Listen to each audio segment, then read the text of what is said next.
నమస్తే అన్న. నమస్తే అన్న. పేరన్నా? పుల్లారావు. ఏ ఊరన్నా? మాడుగుల మండలం గురజాల, పల్నాడు జిల్లా. అన్న, ఇప్పుడు మీరు వేసిన ఈ వెరైటీ పేరేంటి? ఠాగూర్. జననీ కంపెనీ వాళ్ళు ఠాగూర్. ఇది ఎన్ని రోజుల పైరు అన్న? 80-85 రోజులు ఉంటుంది. 80 నుంచి 85 రోజుల పైరు. మంచి నడెండ్లాకాలం వేశారు మీరు. నడెండాకాలం. ఇప్పుడు ఈ వెరైటీలో ఏమన్నా మీకు ఎర్ర చెట్లు ఏమన్నా తగిలినాయి అన్న? ఈ అన్నం ఒకటైనలే కానీ ఇది సహజమైన ఏం కాదు, మామూలు కూడా అయితేనే ఉంటాయి. కాటం అయితే కాల, దీంట్లో అయితే కాలేదు. వేరే వెరైటీల్లో తో పోల్చుకుంటే ఇది ఎట్లా ఉంది? ఇదే బెస్ట్.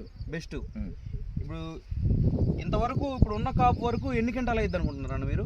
ఒక 7 కానీ 8 కానీ అయింది. 7-8 క్వింటాలు ఇప్పుడున్న కాపు వరకు. అదంతా కింద కాపు. అన్న, ఈ వెరైటీలో కొంచెం ముఖ్య లక్షణాలు మీరు గమనించినవి ఏంటి చెప్పండి? కాయ సైజ్ అయితే లావు, ముందు ఒక్కొక్క కొమ్మకు వచ్చేలాక 3, 4, 5 కాయలు ఉంటాయి. ఒక్కొక్క కొమ్మకి 3 పక్కా ఉంటున్నాయి. అదేలేండి, ఏ కొమ్మకైనా. ఇదంతా కింద కాపు, కిందనే 80 రోజులు పైరు. ఇప్పుడు అన్న, ఇప్పుడు ఈ వెరైటీ వేసుకోదగ్గ వెరైటీ అయినా వేయచ్చు, ఇబ్బంది అయింది. పక్క కొమ్మలు కూడా బాగా వచ్చినాయి అనుకుంటా. ఎంత వచ్చి పెట్టారన్న మీరు? నేను 40 వచ్చి పెట్టారు. బాగా చేశారన్న మీరు కూడా. ఈ వెరైటీ చాలా బాగుంటది. దీంట్లోనే 555 అని ఉంది మంది. ఇది ఠాగూర్ అనే ఒక రకం, గరుడ అనే ఒక రకం ఉంది, సర్కార్ అనే ఒక రకం. 4 రకాలు ఉన్నాయి అన్న. వచ్చే సంవత్సరం కూడా పెట్టుకోండి సరే. ఇది మాత్రం ఏదగింది. రైతుకి మీ మాటల్లో ఏం చెప్పదలుచుకున్నారు రైతుకి ఈ వెరైటీ గురించి? ఇది మాత్రం నెంబర్ 1. ఇప్పుడు నేను వేసిన పత్తిలో ఓకే 20 నాది పత్తి మొత్తం 20 ఎకరాలు వేసారు.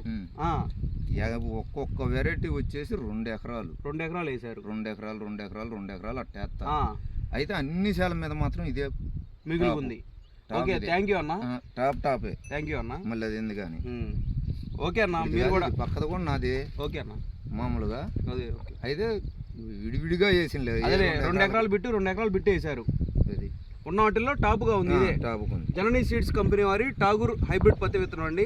రైతు సోదరులందరూ కూడా ప్రతి ఒక్క రైతు కూడా వేసుకుంటారని ఆశిస్తున్నాము. సదా రైతు సేవలో జననీ సీడ్స్. థ్యాంక్ యూ అన్న. Thank you. వేయచ్చు, ఏదగింది బాగుంది. మామూలుగా పక్క కొమ్మలు కూడా చూడండి.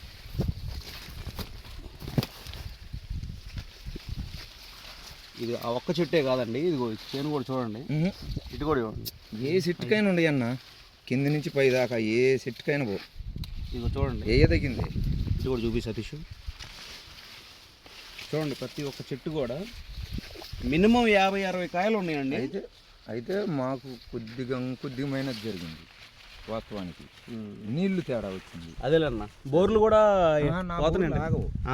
అంటే చూడండి రైతుల మొత్తం 6 ఎకరాలకు వచ్చేలాక పక్క కొమ్మలు చూడండి. కింద నుంచే 1, 2, 3 పక్క కొమ్మలు వచ్చినాయి. ప్రతి చెట్టు కూడా చూడండి. గెనుపు కూడా దగ్గర గెనుపు బాగా. కాయ సైజు కూడా చూడండి ఏ షేప్ ఉందో. లావు కాయ అండి, బాగా లావు కాయ. బరస్టింగ్ బాగుంటుంది మనకి. ఒక కాయ వచ్చేసరికల్లా లావు కాయనంలోనే పుచ్చి వచ్చిద్దేమో అని భయపడుతూ ఉంటారు రైతులు. అట్లా ఈ విషయంలో ఈ వెరైటీ వరకు బాగుంటుందండి. బరస్టింగ్ క్వాలిటీ బాగుంటుంది. ఇదే చేను మళ్ళీ మీకు పత్తి పగిలిన తర్వాత కూడా చూపిస్తాను. చూడండి, దగ్గర గెనుపు. పేడు కూడా పలసనండి బాగా. పేడు కూడా పలసనం కావడం వల్ల మనకేంటంటే గొప్ప వెంటనే పత్తి పగిలిద్ది. దానివల్ల తీయడానికి కూడా చాలా బాగుంటుంది. చూడండి, 5 రెబ్బలు 1, 2, 3, 4, 5 ప్రతి కాయ కూడా.